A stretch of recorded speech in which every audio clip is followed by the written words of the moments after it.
Well, India is sweating through yet another brutal summer, but this time the heat does not feel ordinary. Roads are emptying out by afternoon, electricity systems are straining under pressure, food deliveries are being disrupted, and millions are asking the same question.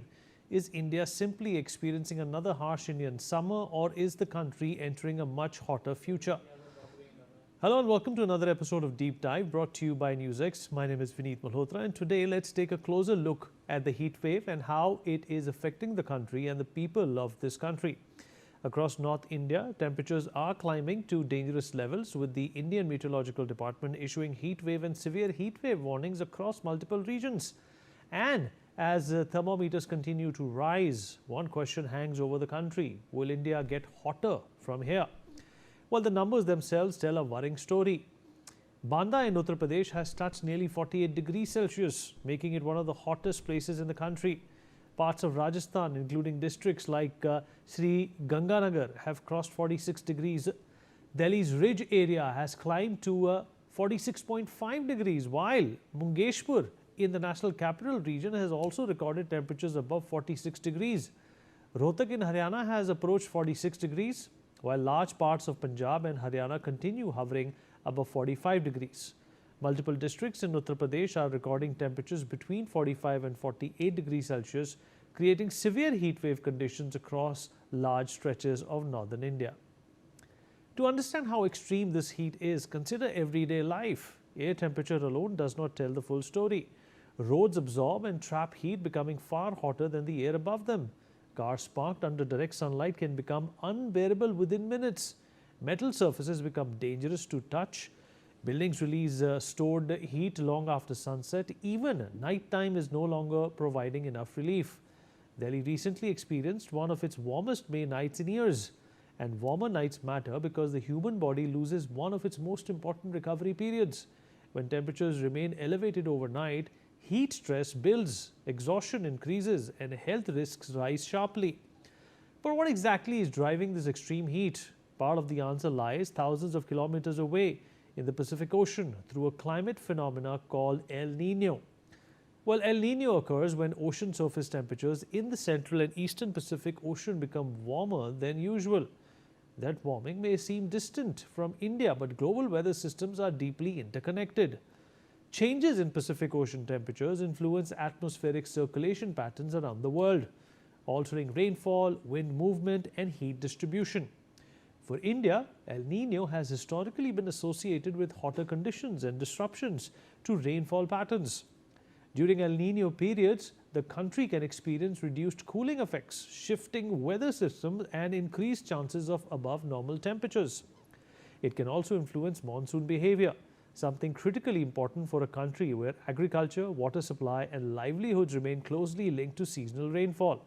Scientists are monitoring climate conditions closely as warming ocean patterns once again raise concerns over future weather volatility. But El Niño is only one piece of a much bigger puzzle.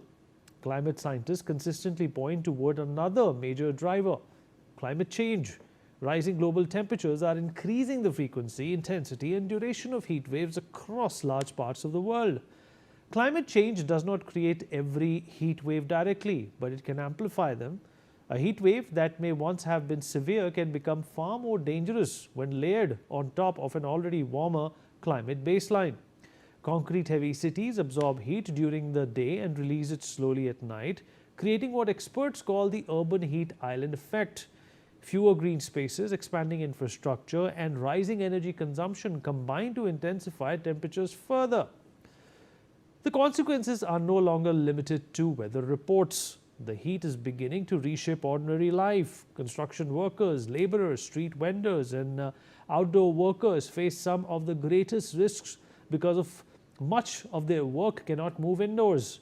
Farmers in some regions are shifting working hours earlier into the morning or later into the evening because daytime conditions are becoming increasingly punishing. Even India's rapidly growing delivery economy is feeling the impact. Food delivery platforms such as Swiggy and Zomato have reportedly seen disruptions from some outlets during periods of extreme heat. Delivery workers remain among the most exposed groups because their livelihoods depend on prolonged hours outdoors under direct sunlight. A country built around speed, convenience, and movement is discovering that extreme temperatures can uh, slow everything down. India is experiencing a severe heat wave with temperatures in regions like Banda, Uttar Pradesh approaching 48 degrees Celsius, forcing shutdowns and putting massive strain on the electrical grid. The intense heat is coinciding with the Notapa, a traditional 9-day period of peak summer temperatures, which meteorologists are monitoring for its potential impact on the upcoming monsoon. Another major challenge is emerging inside homes electricity demand. As the temperatures rise, cooling becomes a necessity rather than a luxury. Air conditioners run continuously, fans remain switched on throughout the day and night. Refrigeration demand rises sharply. Millions of households attempt to cool themselves simultaneously, creating enormous pressure on electricity systems. Parts of Delhi NCR and neighboring urban regions have reported power supply challenges, while rural areas also face pressure as electricity demand climbs rapidly. The situation exposes a larger concern. India is not only fighting rising temperatures, it is testing whether its infrastructure can withstand a hotter future. And forecasts suggest immediate relief may still remain limited. Heatwave conditions are expected to continue across large parts of north and central India, with temperatures remaining significantly above seasonal averages. Meteorologists continue monitoring conditions carefully as severe heat persists across multiple regions. Which brings us back to the central question: will India get hotter from here? Scientists increasingly agree on one reality: India's future is likely to include more frequent extreme heat events, longer summers, hotter days, and greater pressure on cities and infrastructure. The challenge ahead may no longer simply be surviving one difficult summer. The challenge may be preparing for a future where extreme heat becomes less of an exception and more of a new normal. Dr. Rizwan Ahmed, scientist from the IMD, is with us on the program. Dr. Rizwan, I appreciate you being here with us, sir. I hope you can hear me. Yes, sir. Thank you. Sir, namaskar. Sir, what do you make of this unnaturally heat wave, which seems to get severe and severe with every passing year? Even winters in north part of India are not as prolonged as they used to be, and the summer months have obviously increased. What are some of the reasons? Is this a phenomena of El Nino, or is it the comprehensive global warming that has taken place, or do you think that these concrete jungles that absorb so much heat will automatically send more heat out, and that is the reason why we're seeing these anomalies? Yeah.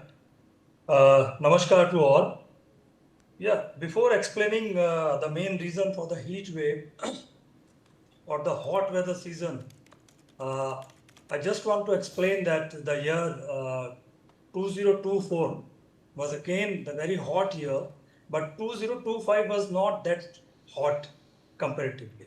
Now I will come to the main topic, the hot weather season of 2026, that is this year. Now there are multiple factors, as you told, there are multiple factors which are generally responsible for triggering this very hot weather season all across the country, mainly over the northwest part of the country. Now the main factor which are responsible are, number one is climate change. As we all are aware that the mean global climate temperature is already above than the baseline. So this is also contributing to the hot weather season, or I can say this the heat waves. And number two is the continuous persistence of the dry air over the northwest and central India. Now these dry air, what they do is they dry the soil, and there will be less evaporative cooling. And the solar radiation, what they do, they directly enter the lower atmosphere and the soil. And in this way, they are triggering the heat waves. Similarly, in the month of April and May, there is a dome, there is a large anticyclone which generally forms over this central India and northwest India. Now, this anticyclone, it permits the passage of very intense solar radiation directly to the surface of Earth and to the lower part of the atmosphere. In this way, this anticyclone is also triggering the heat wave of the country. And the natural mechanism to neutralize this hot weather or heat wave is the two main weather system. One is western disturbance, and these western disturbance is generally formed over the Arabian Sea, over the Mediterranean Sea, Persian Sea, and Black Sea, etc. And they give the heavy rainfall activities over the northwest India. If their number is less, or if they pass over the J&K, if they don't enter the India, or if they don't give the proper rainfall, then also the heat wave conditions increases over the northwest India. Also, the another weather phenomena, or I can say the another factor which is responsible for the hot weather season is delay in the convective activity formation over the northwest India. These convective activity, they bring the short rainfall, the cooling winds, the gusty winds, the andhis over the northwest India. If there is a delay in the onset of all these two activity, then the chances are very high that the northwest India become very hot. Similarly, as you told, there are other multiple factors in the cities like Delhi, Bhopal, Nagpur, Jaipur. We are having a lot of concrete structure and building structures. Now these structures, they absorb large amount of heat and then re-emit them back to the atmosphere and to make them hotter. And thus they also contribute to the heat wave conditions over the northwest India and the center India.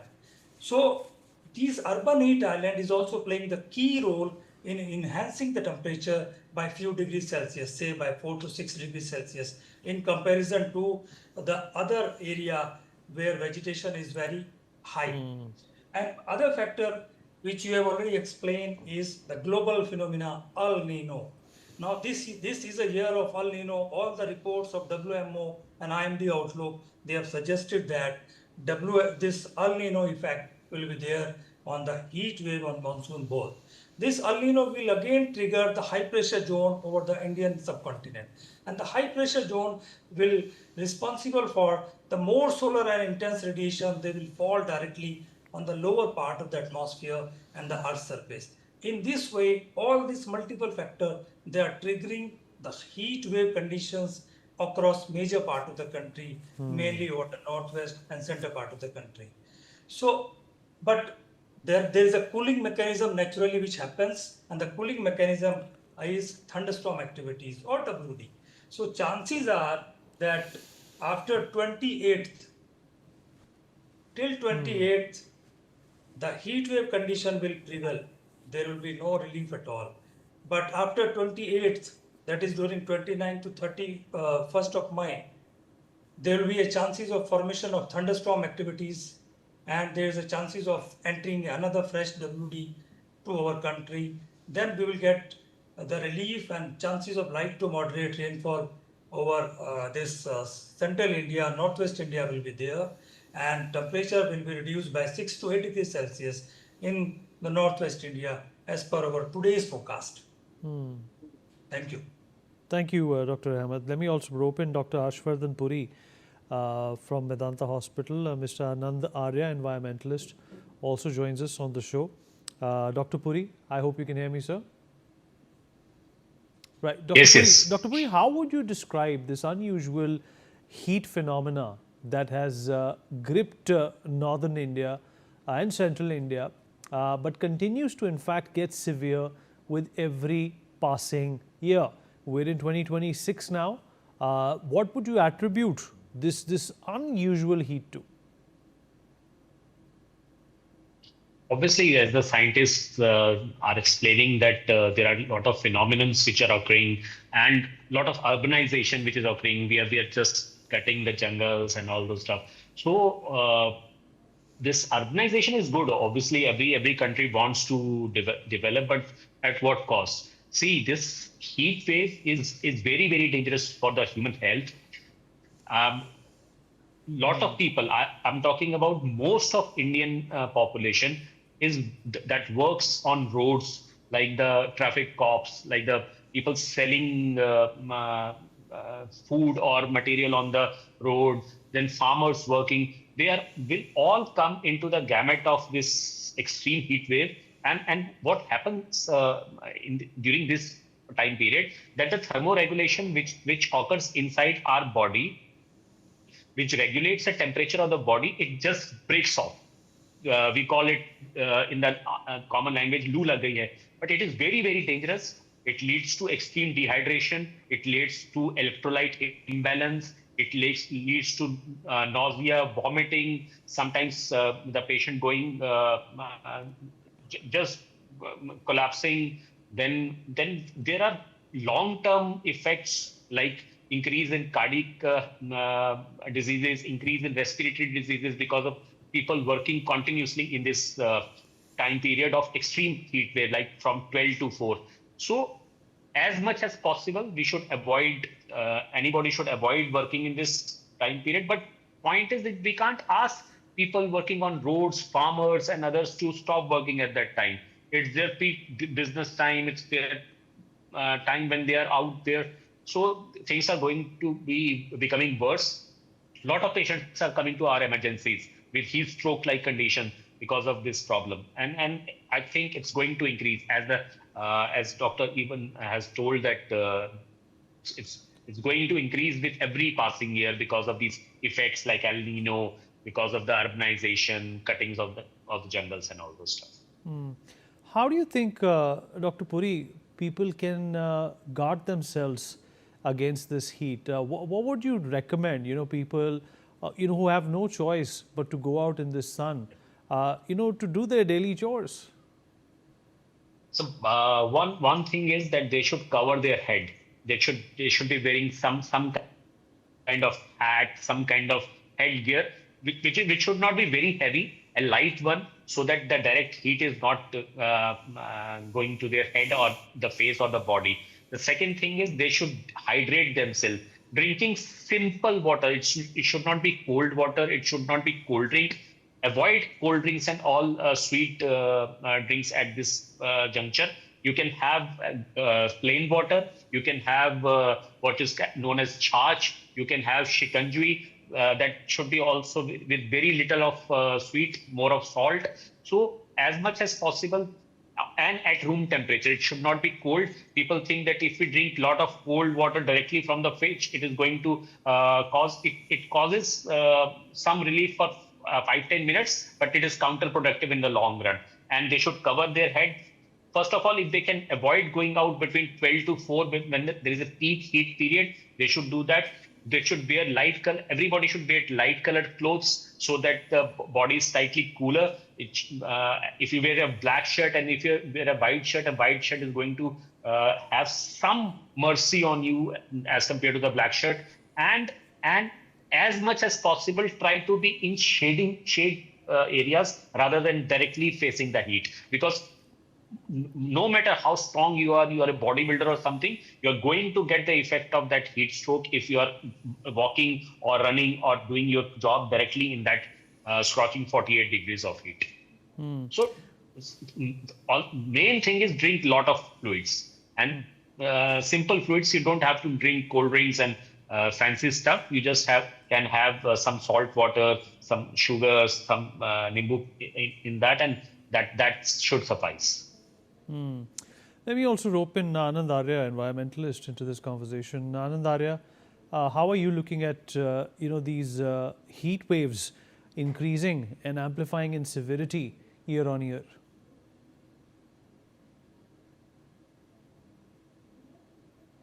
Can't hear you. Okay. I think in your opening remarks, I think you summarized most of the factors that were there. Correct. And I think it has been again reiterated and very in detail explained by Dr.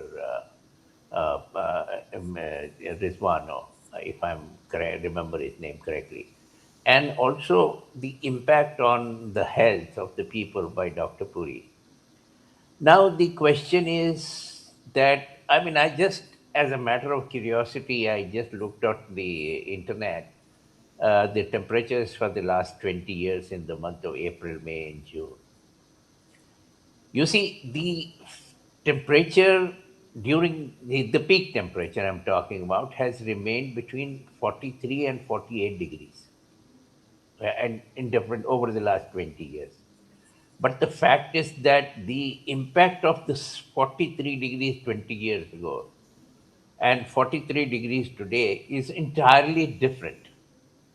And that is, as mentioned by, various factors like the absolutely uncontrolled construction which is taking place.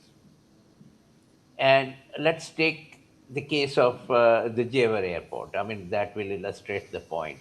It has picked up almost about 5,000 hectares of the land which was under agriculture. Now, agriculture by nature in itself, I mean, it's green, number one, and it therefore, it counteracts the heat, picks up the heat, and the moisture also keeps the temperature under control. And that is why 25 years ago, 30 years ago, the temperatures in the night, we cooled off. I mean, there were times when people were sleeping in the open areas, on the rooftops or in the, in the verandas or on the. But today, for reasons of these heat islands that we are talking about and the retaining material of construction that's happening all over. Uh, and the example is Delhi. I mean, not one square inch of area is available as a green area except for the parks and the certain forest area. Everything has been constructed all the way from Haryana to Shadra and then again from Haryana to Gurgaon, in the in north south. So these are the factors which are really making it difficult. And unfortunately, even though the Supreme Court has said, I don't know, any number of times that the development must not be at the cost of environment, but exactly that is what is happening. See, the forest cover, we say it's 4.5%, or it's increasing. But what is it? The amount of fully grown trees which have been chopped off during the last 20 years. And even if each tree was replaced by another new tree, that tree is still not fully aged. It's not giving you the kind of climatic control which we were getting from those old trees. So that's one very major thing. And the same thing is about the wetlands, that we are not protecting the wetlands. We are very fortunate that the wetlands are spread across every corner of the country, from the hills to the plains, everywhere, east, north, east, south, west, everywhere. But are we protecting them? We are just claiming them like anything. So these are the factors which control the climate, which have traditionally controlled. But today, that's not happening. I mean, I know Supreme Court way back in I think 2000, one or 2000. Justice Ruma Paul, 26 years ago, had laid down this principle that the development will not be at the cost of environment. Supreme Court has reiterated, High Courts have reiterated, NGT has reiterated this particular principle any number of times. But do we learn? No, we don't learn. And the green areas where it used to be not the forest, but just simply the agriculture, even that is getting lost.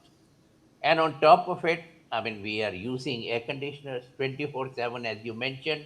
Air conditioners are running, they are generating heat. The number of vehicles which are on the road, they are generating heat. And so there is very little that is being done. And it's a very complex climate system across the world. I mean, it covers the whole globe. As you said, the El Nino in Pacific Ocean impacts India, 10,000, 15,000 kilometers away. So we have to control the local factors, and the same local factors have to be replicated in every country across the world. So unless and until we really take the measures, like for example, I mean a very simple thing that can be done, that we are making expressways, left, right, and center. We are acquiring the agricultural land which is being converted from green to the concretized. Now, it takes for an expressway to make 3 to 5 years. So why can't we plant even before we lay the first brick or first first step in making a highway? Why can't we have the trees planted on both sides? I mean, heavy. I mean, the local trees. I mean, like jamun, neem, people, but all of these things they have the tremendous amount of impact on controlling the climate, and especially cooling the nights. So, but unfortunately, we are not doing that, and that is what is creating the problem. Fair So, the enough, sir. temperature which was 20 years ago did not feel hot is today resulting in heat waves. And of course, the most susceptible people are the aged, the people with comorbidities, and anything. I mean, if you just go out, you will run into a heat stroke. You will have upset stomachs everywhere. I think which the Dr. Puri has very well explained.